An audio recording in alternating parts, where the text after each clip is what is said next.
Hi all, welcome to our channel Sriraju vlogs. ఇక్కడ వచ్చేసి 21st day function ఉంటుంది కదా, అది అనమాట. యాక్చువల్గా అయితే ఉయ్యాల్లో వేస్తారు. మా అమ్మ వాళ్ళకి ఆ ఆచారం లేదంట వెనకటి నుంచే, సో అదైతే లేదు. కాకపోతే నీళ్ళకెల తీయడం అని ఉంటుంది కదా, ఆ రోజు ఈవినింగ్ అయితే నన్నైతే నీళ్ళకెల తీశారు. అంటే ఊర్లో బోరింగ్ అంటారు కదా, బాయి.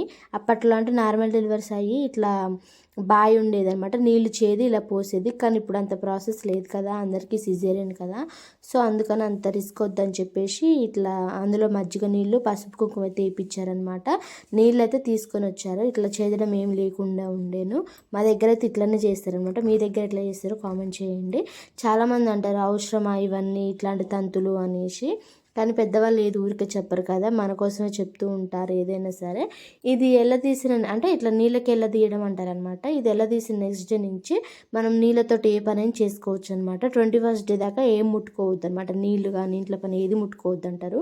పురుడు అంటారు కదా, అలా అనమాట. అయితే ఇక్కడ నాతోటి గౌరవం చేపించి ఆకు మీద పెట్టి వాము అని ఎల్లిపాయ అనేది పెట్టిపించారనమాట. వాము ఎల్లిపాయ తింటే పాలు పడతాయి అనమాట బాగా, సో అందుకని పెడతారు. అక్కడ వచ్చిన వాళ్ళందరికీ ఆ వాము ఎల్లిపాయ పెట్టారు. అది ప్రెగ్నెంట్ కోసం ట్రై చేసే వాళ్ళు ఆ వాము ఎల్లిపాయ తింటే వాళ్ళకి ఏమంటే ప్రెగ్నెంట్ అందుతుందంట, ఇక్కడైతే అంటున్నారు. ఇక్కడ వచ్చిన వాళ్ళందరికీ పసుపు కుంకుమ బొట్టు అయితే పెడుతున్నారనమాట. ముత్తైదులకి అన్నీ చేస్తున్నారు.